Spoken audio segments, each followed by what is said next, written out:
Are mobile phones pernicious distraction machines in schools, or Sorry, I was just texting. Or are they wonderful ways to get 21st century kids to learn and be creative? well, the Education Secretary for England, Gavin Williamson, said this week, while it is for every school to make its own policy, I firmly believe that mobile phones should not be used or seen during the school day and will be backing head teachers that implement such policies. You can cry and cry until your eyes are red. You can toss and tumble on a sleepless bed, but you're wasting your time.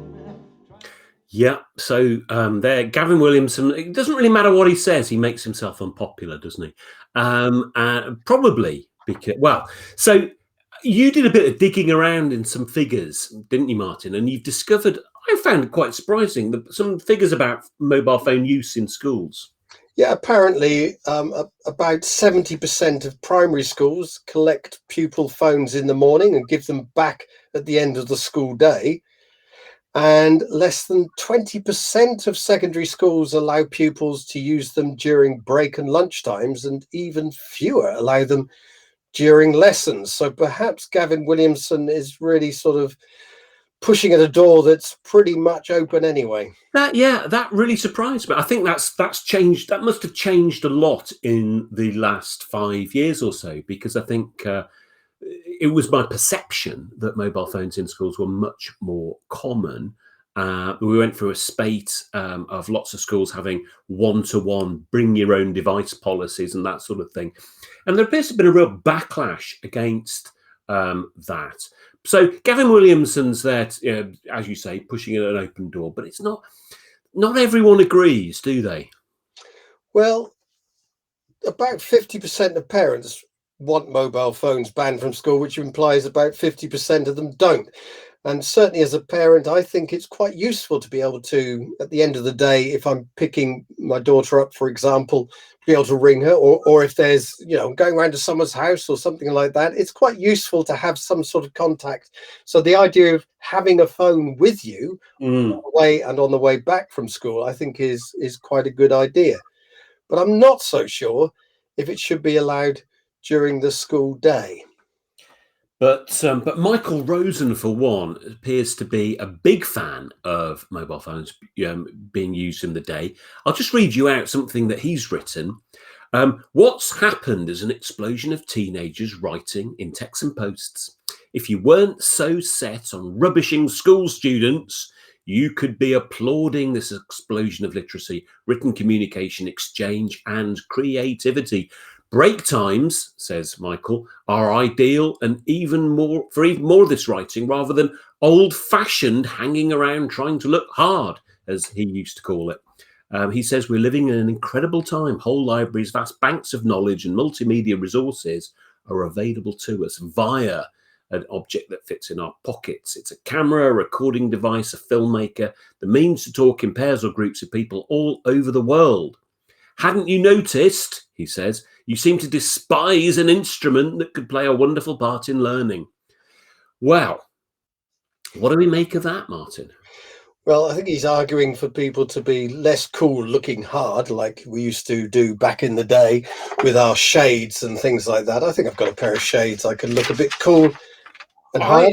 Yeah, you're looking pretty hard there. Pretty hard and more being creative, though. I think looking cool and hard is part of being creative. But I mean, it's a great thing. A mobile phone is a great thing to have. I've got one myself, I wouldn't deny anyone having one necessarily. Yeah, I think that the mobile phone is the piece of technology which has most changed our lives in the last 10 years or so. And with the smartphone, the introduction, I think, what was it, 2011 that the Apple released their first iPhone. And the fact that, this idea of being able to connect to the internet and all of these apps that we can use has certainly changed my phone usage. The phone I had before a smartphone, I think it had Snake on it. So, in a doctor's waiting room, I might occasionally play Snake. But a game. Pardon? I was thinking Yeah, of the animal. Oh, that oh, was the yeah. snake on it. Well, I forget how old you are, Martin. Sorry. Yeah, thanks. But pretty much all I did with it was take and receive phone calls. But Whereas but today, is Rosen right? Is it a force for creativity? Are teenagers writing the texts? I mean, text, do they even text these days? Isn't it all Twitch and all those other things? yeah. Discord and Well, stuff like that. fascinatingly, so my if I take my two teenage daughters an example, they don't even send texts to each other now. What they do is they record them saying something, and they send the recording of what they've said, so that there's no reading or writing required at all, which is interesting. That seems to be quite a recent development. But I don't know. I'm not sure. I'm not sure about this idea that the kind of reading and writing that people do on phones is quite as helpful as we might believe. Have you come across the idea of biliteracy, Martin? It sounds like literacy and something to do with two. Well, that's exactly right. So you know how if you're bilingual, you've got access to two different languages and you can swap almost effortlessly between the two. The idea is that you can become biliterate, and the the kind of reading that we do on screen literacy, encourages us to consume and to read for quantity and to get through lots and lots of information. We skim and through and we scan and we do all of these things. And the kind of reading that we do with print, sometimes called deep reading, is the kind of the slow, steady communion with another mind, which you don't really get through any other medium. And interestingly, one of the quirks of how our brains seem to work is that if you don't use something, it gets pruned. And so over the last 10 years or so, those of us reading on screens more and more and more, we have lost to some extent, adults and certainly children, we've lost the extent to do the kind of print reading which we would have taken for granted in the past. And so if you haven't sat down, curled up with a book recently, you might find that it's a lot more demanding than you were expecting, and that you've lost some of those print literacy circuits. And whilst without rubbishing or despising the mobile phone, the kind of reading, the kind of ways in which we use screens perhaps aren't quite as conducive as people like Michael Rosen might think to the kind of creativity and critical thinking that we actually really value. That those are actually are products more often than not of the deep reading that we get from print literacy. So in order to, the good news is, Martin, that you can relatively easily rewire your print literacy circuits, if you like, by spending about 2 weeks, spending 20 minutes every day trying to read print matter. And if you do that, you're likely to recover the ability to do it. But speaking for myself, a few years ago, I went through a little mini epiphany of my own, where I realized I hadn't been reading books in the way that I had. And the commitment I made at the time was to read 50 pages a day wherever possible. And that's made a huge difference to the way in which I approach the written word. So there is some strength with mobile phones and computers, of course, and that is there's a sort of shallowness of reading that is quite useful. You can get through quite a lot of information and then pick out what you want to look at further, and also connectivity. You can click on something and it takes you somewhere else. And Absolutely. those sorts of things are more difficult in books, but absolutely what you're saying there, we read differently on screen than we read on print. And of course, the way we relate to it is beyond just we're looking at something and the writing there is the same as writing elsewhere. And I'm sure, yes, the brain is changing. Now, the thing is that someone like Rosen might argue whether that's a good thing or a bad thing. Yeah, well, It is a thing. it is a thing. And whether, perhaps in our information age, that's perhaps what we need, and we should bring people up for that sort of world, the world where lots of information is coming at us through screens all the time, and therefore we have to prepare our children for that. And I'm not that's so sure that that's a great argument. Can I talk about Paul Howard Jones here, yeah, professor of yeah. neuroscience and education at the University of Bristol, who told the BBC in 2018, children need to learn to self-regulate. They're not being given the opportunity to do that if their phones are taken away from them at the start of the day. Now, I don't really buy this argument that they need to learn to self-regulate. It's like, well, they need to learn to swim, so throw them in the river, or something like that. No, you don't necessarily start that by having the whole thing at you at that time. Perhaps you have to teach them like you would do on a bicycle. You'd have a balance bike first, or you have stabilizers. In other words, you regulate it for the child rather than expect the child to regulate it for themselves. But I think there's another level to all this, and that is that kids over the past few, months have been completely drenched with screens and mobiles by schools. And also by the government saying you can't meet your friends, So they've been doing it more and more. And if anything, what we should do is do a complete ban on phones in schools, but also schools to do a complete ban of phones at home. So do not set homework that needs to be done online. Do not set it online. To completely help them to self-regulate by absolutely taking it off. I think there's been a cold turkey is probably where we need to go with kids. Withdraw the phone from schools, and if they seriously stop it for setting work, marking work, reading tasks, just stop all online work, I think, for the next couple of years.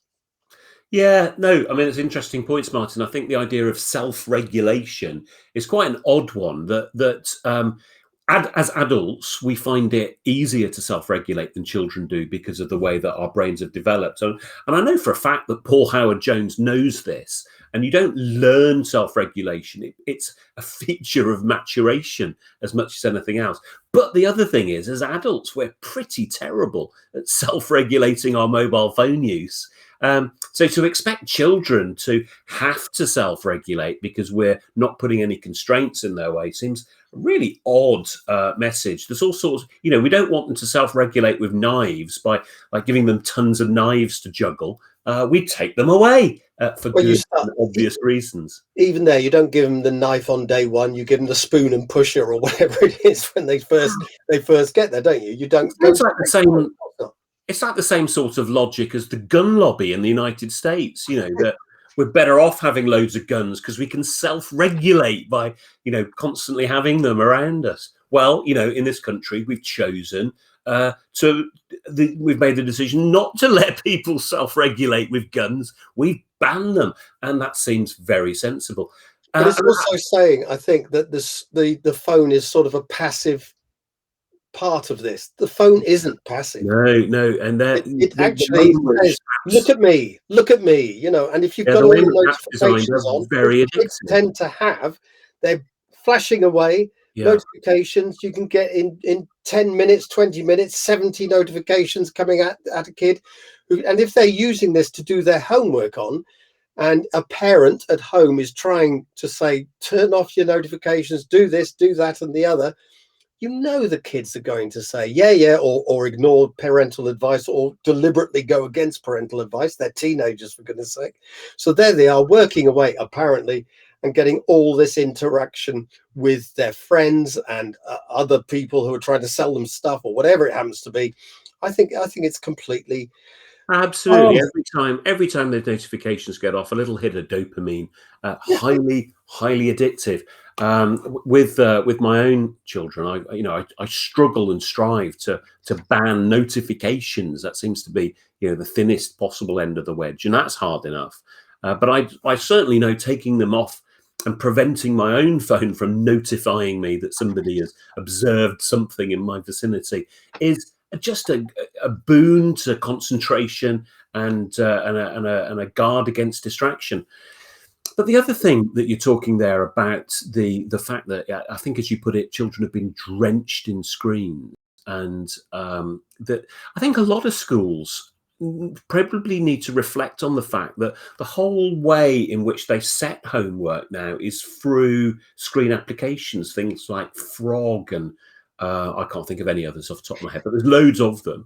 Google Classroom and Google Classroom, yeah, loads, all sorts of stuff. And so children only know that they've got homework by looking at a screen, and there's an interesting conundrum there, whether we do need to reflect a little bit on that. I don't think it's a conundrum at all. I think it should be stopped. Okay, well, that's simple. I think it should be stopped because of where we are in this thing. They're so used to using screens now that I do think they need to be weaned off this. And going back to using, well, pen and paper as a journal and filling in calendars and things like that can be shared with parents easier as well, so you can actually see what they're doing, rather than this sort of mysterious world going on which they have sort of dominion over. Do you remember the time when libraries were places of sanctuary? You'd go in there and there'd be silence, the shush, the librarian who said hush and things like that. You go to libraries now and they're places full of activity. There's kids everywhere. In the days when you go to libraries, when the few that are open, should we say, but there are computers in there. There are computers everywhere. School libraries, computers, they're everywhere. And I don't, like I say, it's an important part of the world, and I'm not denying that. Often, Martin, they're not even old libraries anymore. They're learning resource centres. There you go. So, yeah, I think perhaps, and also, isn't it odd that people are sort of saying that we have such a fast world and it's causing mental health problems, etc., etc., etc. So you need to do mindfulness on your phone. Yeah, you've got an app for that.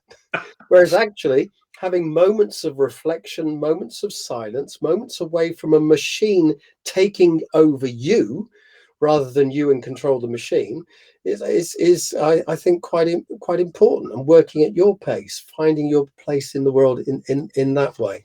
I don't know. But the other thing that I find very strange on all this is the helicopter parenting idea, where apparently our generation of parents do too much helicopter parenting. We're always fussing over them, trying, putting helmets on them, trying not to make them fall over things. If they're going to go and meet their friends, who are you going to see? We'll drive them there, drive them back, and not giving them free rein that we used to get when we were kids. We'd go out at the beginning of the day and perhaps come back by 5 o'clock in the afternoon, and parents didn't seem to worry where we were. But we're quite happy to give them a mobile phone that sort of, opens up all sorts of worlds to them, including the world of pornography. I remember going to a newsagent's when I was, I don't know, at that sort of early teenage age when these things become important to you, and looking at the top shelf. You remember at the Do they still have top shelves? Are they? I don't know. I don't know. And they're just need on your phone, aren't you?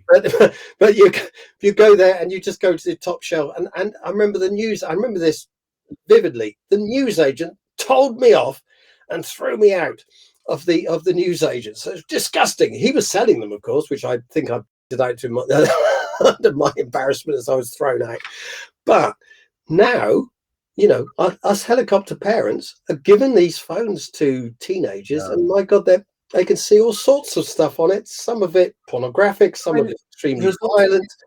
Of course. This world open up. There's that issue with what children are looking at, but there's also, and I think lots of schools acknowledge this, the capacity for bullying over social media, taking it into victims' homes in a way which was never really possible in the past is really, really grim. There's something really quite unpleasant about the way that people can be pursued into their private lives, and especially as some of this can be done through anonymous accounts. Yeah, of course. That you can set up any account and carry on. And again, racist abuse and like you say, bullying and pornographic.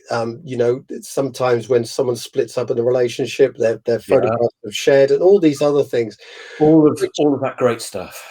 Which of course is not to say that the mobile phone is a bad thing.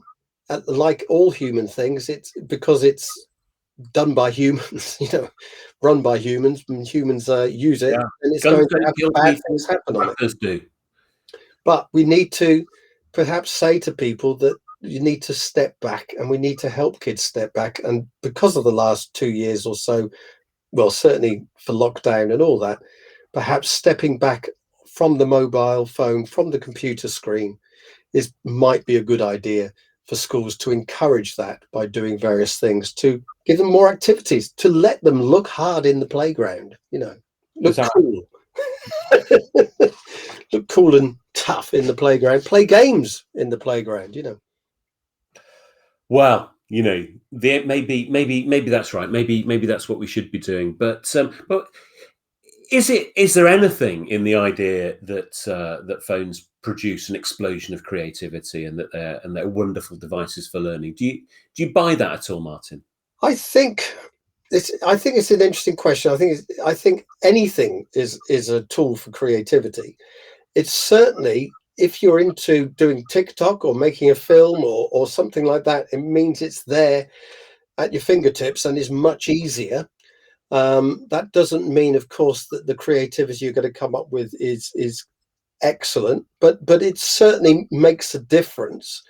And also, you think about George Floyd and the person who filmed that. I mean, whether you call that creative or not, but she made a news reel, if you like. Well, it's changed reportage, hasn't it, and news reporting, the access to mobile phones. And there's some really interesting.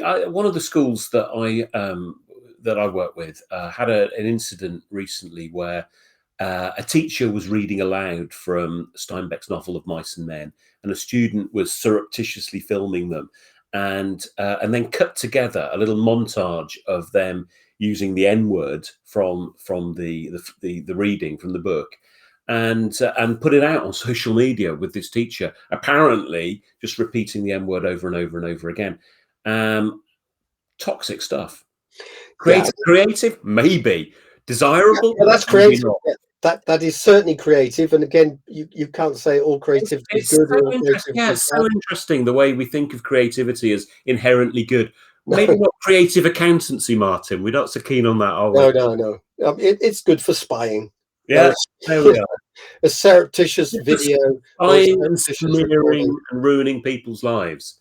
That's one way in which we have creative mobile phone use. Yeah, it's also I think it's not just the filming of something; it's then the ability to distribute. That's made. In the days we had cassette recorders, we could record and things like that, but we didn't then go home and distribute it to potentially millions of people around the world.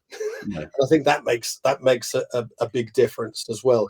So certainly something that we need to make kids aware of. Yeah. And they need to learn how to use these instruments, torture potential. I think what we're saying, Martin, is that we're certainly not despising the mobile phone. We're recognizing its all the possibilities that it's having, but we're suggesting that maybe it would be great for children to have a break from their mobile phones, and maybe they, maybe in their quiet hearts, maybe they might even thank us at some level for that. Maybe not now, but later. If they're not given these constraints externally, it's so difficult for children to regulate themselves that it seems cruel to abandon them to their own whimsy.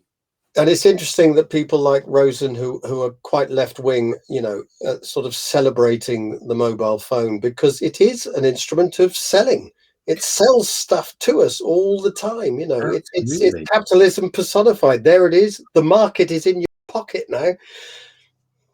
Yeah, and it was interesting. I think you pointed out that the previous Green Party leader, Natalie Bennett, was full of approval for Michael Rosen's And On the how mobile. ecologically sound is a mobile phone? You know, Not very. I think it's fair to say. I think a lot of heavy metals required. I think lots of mining in places like the Congo to extract precious minerals.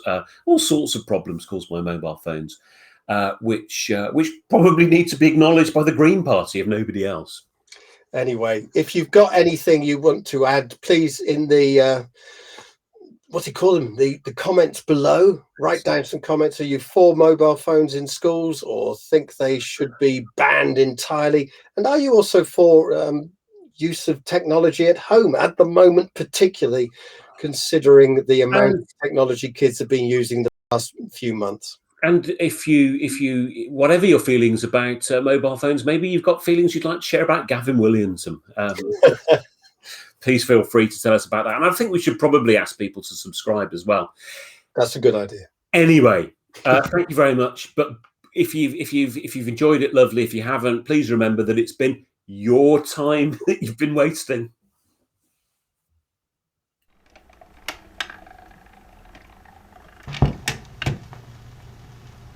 You can cry and cry until your eyes are red. You can toss and tumble on a sleepless bed, but you're wasting your time.